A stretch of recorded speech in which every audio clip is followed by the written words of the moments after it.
हरिः ओम्। आनन्दमानन्दकरं प्रसन्नं ज्ञानस्वरूपं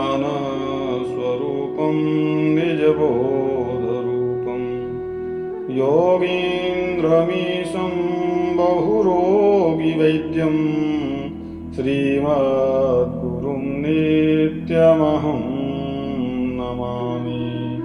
श्रीमद्गुरुं नित्यमहं नमामि।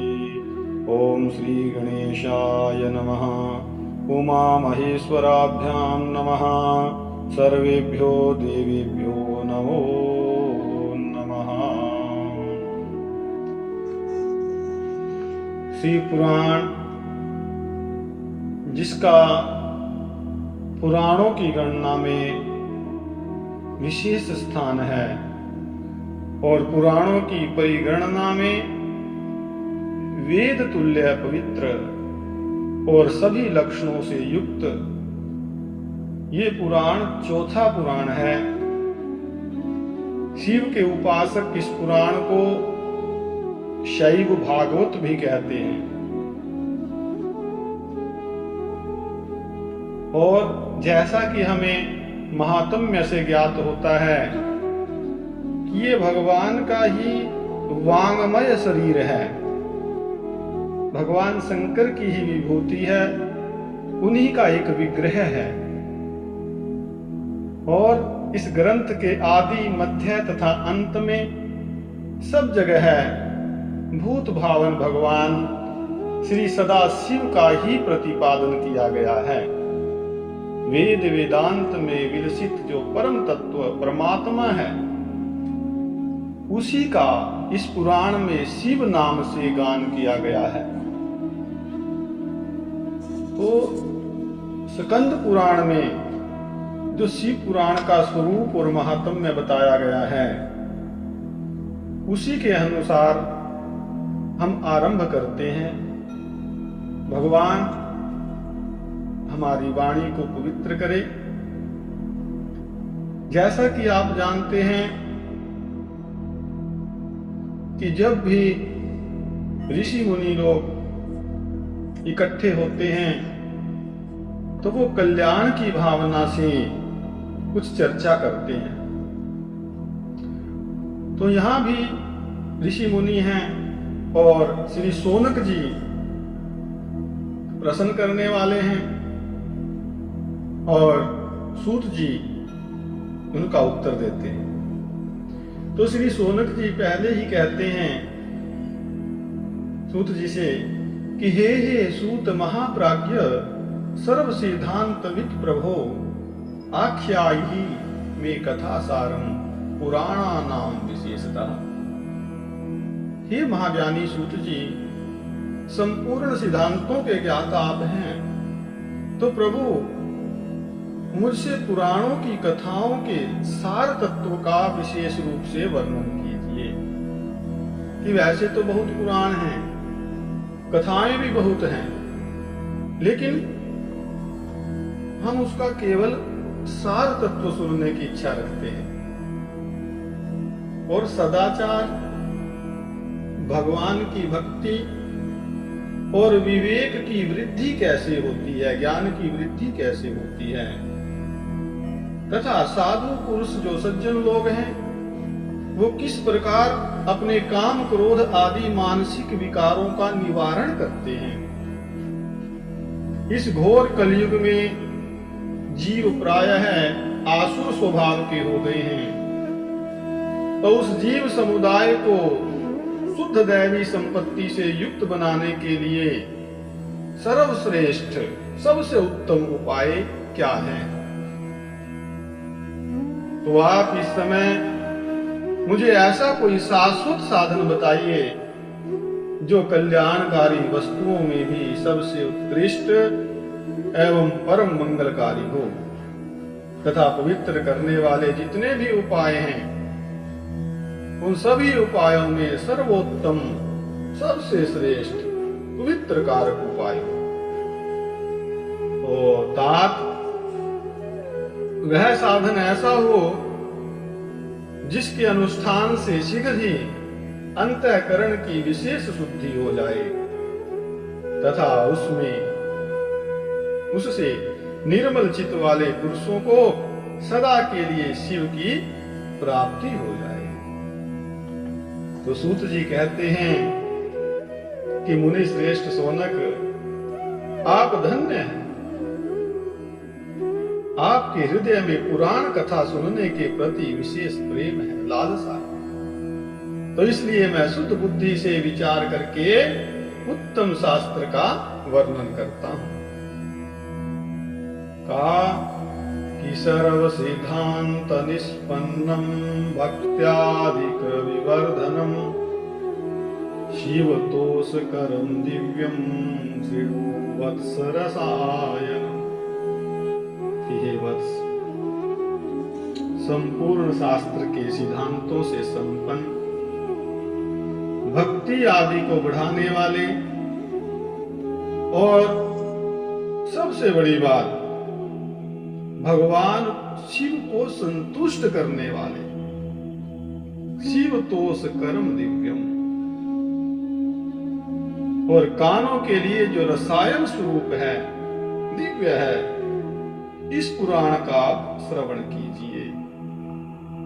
सबसे बड़ी बात यहां समझ में आती है कि ये पुराण जो है शिव जी को प्रसन्न करने वाला है, संतुष्ट करने वाला है।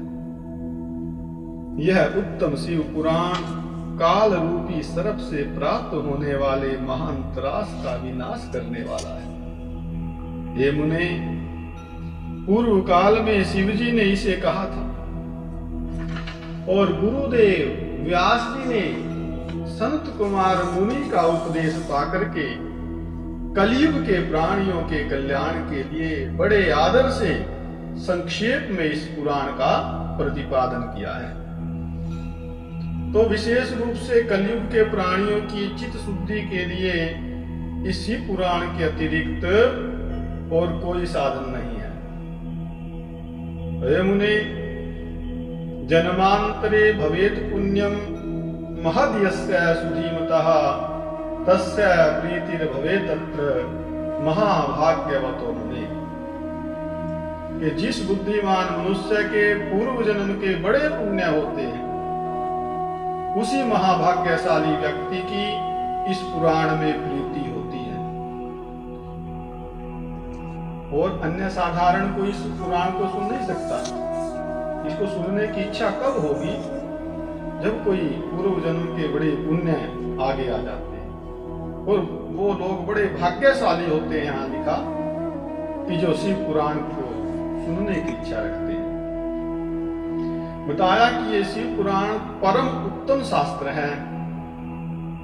इसे इस भूतल पर, पृथ्वी तल पर भगवान शिव का वांगमय स्वरूप समझना चाहिए और सब प्रकार से इसका सेवन करना चाहिए। इसके पठन और श्रवण से शिव भक्ति पाकर के और श्रेष्ठतम जो सबसे ऊपर की स्थिति होती है, वहां पहुंचा हुआ मनुष्य शीघ्र ही भगवान शंकर की कृपा से शिव पद को प्राप्त कर लेता है। तो इसलिए संपूर्ण यत्न करके मनुष्य ने इस पुराण के अध्ययन को अभिष्ट साधन माना है और इसका प्रेम पूर्वक श्रवण, ये भी केवल सुनना भी संपूर्ण वांछित फलों को देने वाला है। तो भगवान शिव के इस पुराण को सुनने से मनुष्य सब पापों से मुक्त हो जाता है तथा जो बड़े बड़े उत्कृष्ट श्रेष्ठ भोग हैं उनका भी उपभोग करके अंत में शिवलोक को प्राप्त करता है। ओ शंकर भगवान, और क्या महत्व है इसका, कितना पुण्य मिलता है? कहा कि राजसूय यज्ञ और सैकड़ों जो बड़े बड़े अग्निष्टोम आदि यज्ञ हैं, उनसे जो पुण्य प्राप्त होता है, वो लिखा कि तत्पुण्यम लभते संभो कथा श्रवण मात्रतः। वो भगवान शिव की कथा के सुनने मात्र से प्राप्त हो जाता है। तो हे मुने, जो लोग इस श्रेष्ठ शास्त्र शिव पुराण का श्रवण करते हैं। बताया कि उनको साधारण मनुष्य नहीं समझना चाहिए। कहते हैं कि ये शृण्वन्ति मुने शैवम पुराणम शास्त्रम उत्तमम ते मनुष्या न मंतव्या रुद्रा एव न संशय है। वो मनुष्य नहीं, वो रुद्र स्वरूप ही हैं और इसमें कोई संदेह नहीं करना। एव न संशय, कोई संशय की संदेह की बात इसमें नहीं है। इस पुराण का श्रवण और कीर्तन करने वाले के चरण कमल की धूलि को मुनिगण तीर्थ ही समझते हैं। अर्थात जो इस पुराण का श्रवण करते हैं या कीर्तन करते हैं, कहते हैं या सुनते हैं, उनके चरणों की जो धूलि है वो तीर्थ के समान होती है। जो प्राणी परम पद को प्राप्त करना चाहते हैं उन्हें सदा भक्ति पूर्वक इस निर्मल शिव पुराण का श्रवण करना चाहिए, सुनना चाहिए इसको। हे मुनि श्रेष्ठ, यदि मनुष्य सदा इसे सुनने में समर्थ ना हो तो उसे प्रतिदिन स्थिर चित्त से एक मुहूर्त भी इसको सुनना चाहिए। एक मुहूर्त चलो 2 घड़ी। तो हे मुने, यदि मनुष्य प्रतिदिन सुनने में भी अशक्त हो, असमर्थ हो, तो उसे किसी पवित्र महीने में इस शिव पुराण को श्रवण करना चाहिए, सुनना चाहिए। और जो लोग एक मुहूर्त, उसका आधा या उसका भी आधा अथवा क्षण मात्र भी इस पुराण का श्रवण करते हैं, लिखा कि तन न तेसाम दुर्गतिर भवे, उनकी कभी दुर्गति नहीं होती। हे मुनीश्वर, जो पुरुष इस शिव पुराण की कथा को सुनता है वह सुनने वाला पुरुष कर्म रूपी महावन को जला करके संसार से पार हो जाता है। सभी दानों और सभी यज्ञों से जो पुण्य मिलता है वो फल भगवान शिव के इस पुराण को सुनने से निश्चल हो जाता है। और विशेषकर इस कलयुग में तो शिव पुराण श्रवण के अतिरिक्त मनुष्यों के लिए मुक्तिदायक कोई अन्य श्रेष्ठ साधन नहीं है। शिव पुराण का श्रवण और भगवान शंकर के नाम का संकीर्तन, कहा कि पुराण श्रवणम संभोर नाम संकीर्तनम तथा कल्पद्रुम फलम सम्यक मनुष्याणाम न संशयः। शिव पुराण का श्रवण और भगवान शंकर के नाम का संकीर्तन, ये दोनों ही मनुष्यों को कल्प वृक्ष के समान सम्यक फल देने वाले हैं, इसमें कोई संदेह नहीं है।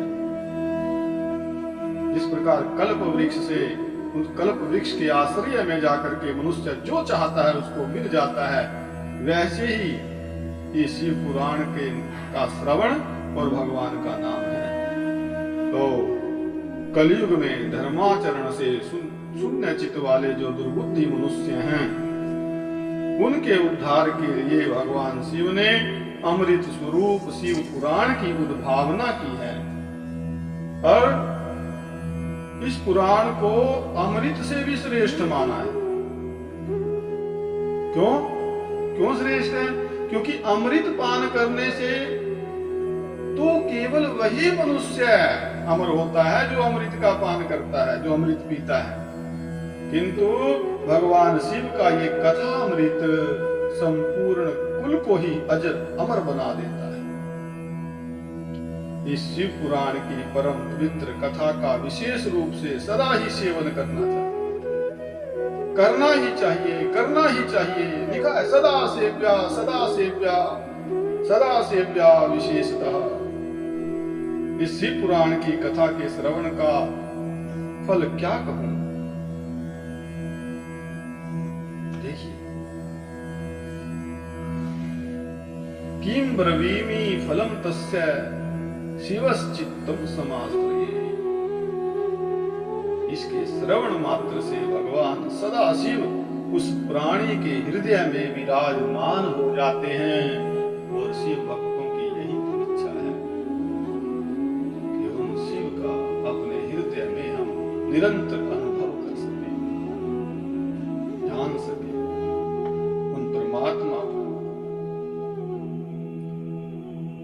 इस शिव पुराण का ये जो फल है ये विशेष है, ये ध्यान रखना, बार बार इसका चिंतन करना कि इसके श्रवण मात्र से, सुनने मात्र से भगवान सदा शिव प्राणी के हृदय में विराजमान हो जाते हैं, स्थित हो जाते हैं।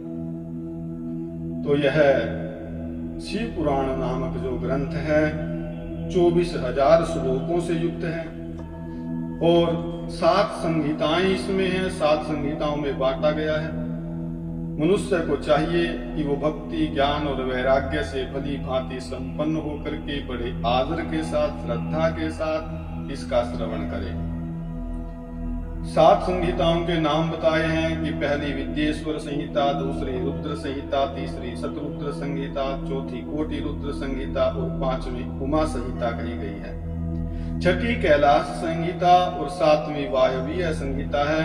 तो इस प्रकार इसमें ये 7 संहिताएं बताई और 7 संहिताओं से युक्त ये दिव्य शिव पुराण पर ब्रह्म परमात्मा के समान ही विराजमान है। ये ब्रह्म स्वरूप है और सबसे उत्कृष्ट गति प्रदान करने वाला है। कहा कि जो मनुष्य 7 संहिताओं वाले इस शिव पुराण को आदर पूर्वक पढ़ता है वो जीवन मुक्त हो जाता है। जीवन मुक्त कहा जाता है, जीवन मुक्त उच्यते। ये मुने, जब तक इस उत्तम शिव पुराण को सुनने का अवसर नहीं प्राप्त होता तब तक अज्ञानवश प्राणी इस संसार चक्र में भटकता रहता है। अर्थात जब इस पुराण को सुनने का अवसर प्राप्त हो जाता है तो उसके बाद प्राणी संसार चक्र में फिर नहीं भटकता। और कहा कि जो भ्रमित कर देने वाले अनेक शास्त्रों का पठन है, श्रवण है, उससे इतना लाभ नहीं, जबकि एक शिव पुराण ही मुक्ति प्रदान करने के लिए गर्जन कर रहा है। तो और बताया कि एतत् शिव पुराणस्य कथा भवति यद गृहे तीर्थ भूतम ही यद गेहम वसताम पापनाशनम, कि जिस घर में इस शिव पुराण की कथा होती है, जैसे आप इस कथा को सुन रहे हैं अपने घर में बैठ करके या दुकान में, तो बताया कि वो घर, वो स्थान तीर्थ रूप ही है और उसमें निवास करने वाले के पाप नष्ट कर देता है। इतनी शक्ति है इस पुराण में। हजारों अश्वमेध यज्ञ, सैकड़ों वाजपेय यज्ञ शिव पुराण की 16वीं कला की बराबरी भी नहीं कर सकते। और हे मुनि श्रेष्ठ, कोई अधम प्राणी जब तक भक्ति पूर्वक शिव पुराण का श्रवण नहीं करता तभी तक उसको पापी कहा जा सकता है, और जब इसका श्रवण कर लेता है, इसको सुन लेता है, तो फिर वो पापी नहीं रह जाता, उसको पापी नहीं कहा जाता। फिर तो जिसे परम गति की कामना हो उसे नित्य शिव पुराण के एक श्लोक अथवा आधे श्लोक का ही स्वयं भक्ति पूर्वक पाठ करना चाहिए। और जो निरंतर अर्थानुसंधान पूर्वक इस पुराण को वाचता है अथवा नित्य प्रेम पूर्वक इसका पाठ मात्र करता है वह पुण्यात्मा है, इसमें कोई संशय नहीं। जो उत्तम बुद्धि वाला पुरुष अंत काल में भक्ति पूर्वक इस पुराण को सुनता है उस पर अत्यंत प्रसन्न हुए भगवान महेश्वर उसे अपना पद, अपना धाम प्रदान करते हैं। और बताया कि जो प्रतिदिन आदर पूर्वक इस पुराण का पूजन करता है वह इस संसार में संपूर्ण भोगों को भोग कर अंत में भगवान शिव के परम पद को प्राप्त कर लेता है। और जो प्रतिदिन आलस्य रहित होकर के रेशमी वस्त्र आदि के वेष्टन से इस शिव पुराण का सत्कार करता है, रेशमी वस्त्र में लपेट करके इसको रखता है, इसकी पूजा करता है, वो हमेशा सुखी रहता है। और भी बताया कि ये शिव पुराण जो है निर्मल तथा जो शैव हैं, जो शिव के उपासक हैं, शिव से प्रेम करने वाले हैं, उनका तो सर्वस्व है, सब कुछ है। इस लोक और परलोक में सुख चाहने वाले को आदर के साथ प्रयत्न पूर्वक इसका सेवन करना चाहिए। यह निर्मल एवं उत्तम शिव पुराण धर्म, अर्थ, काम और मोक्ष रूप चारों पुरुषार्थों को देने वाला है। तो इसलिए सदा प्रेम पूर्वक इसका श्रवण एवं विशेष रूप से पाठ करना चाहिए। ताकि वेद, इतिहास तथा अन्य शास्त्रों में ये शिव पुराण विशेष कल्याणकारी है, ऐसा मुमुक्षु जनों को समझना चाहिए। और बड़ा अच्छा श्लोक है यह। शिव पुराण आत्म तत्वज्ञों के लिए सदा सेवनीय है, सत्पुरुषों के लिए पूजनीय है। और तो और तापत्रय विषमनम सुखदम सदैव प्राण प्रियम विधि हरि मुखामराणा। मनुष्यों के लिए नहीं, केवल मनुष्यों के लिए ही नहीं, कहा कि ब्रह्मा, विष्णु, महेश आदि जो देवता हैं उन सबको भी ये प्राणों के समान प्रिय है। प्राण प्रियम विधि हरीश मुखामराण। तो ऐसे शिव एक बताया तापत्रय विषमनम, 3 प्रकार के ताप होते हैं, आध्यात्मिक, आदि दैविक और आदि भौतिक। ये तीनों प्रकार के तापों का शमन करता है। तो इसलिए वंदे शिव पुराणम ही सर्वदा हम प्रसन्नधि शिवः प्रसन्नताम याया दद्यात् स्वपदयोरतिम। तो ऐसे शिव पुराण को मैं प्रसन्न चित्त से सदा वंदन करता हूँ।